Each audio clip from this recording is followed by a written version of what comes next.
Hope you are fine. Today I shall start lesson number 6. Our topic is about my home. My home. Dear student, home is a place to live in with a family.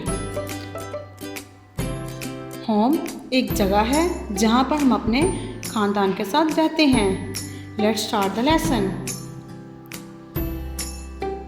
This is my home. This is my home. He is a boy. The boy says, This is my home. ये मेरा घर है. This is my home. I live here with my parents. मैं यहाँ अपने वालिदैन के साथ रहता हूँ.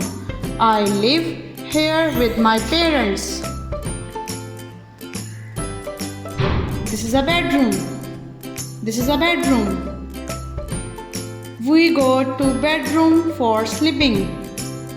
ये एक बेडरूम है.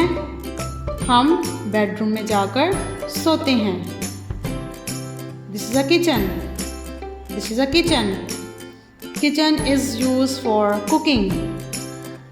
Kitchen खाना पकाने के लिए इस्तेमाल किया जाता है. It is a drawing room. It is a drawing room.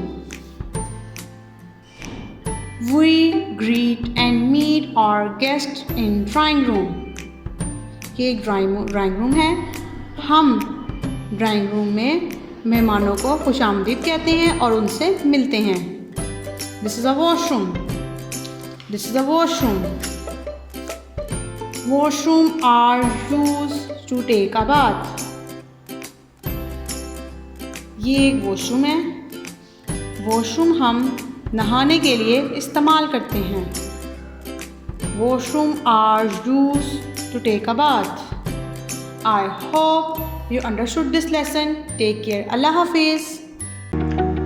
Dear students, please subscribe our channel, press the bell icon, like, share and comment the videos. Thank you very much.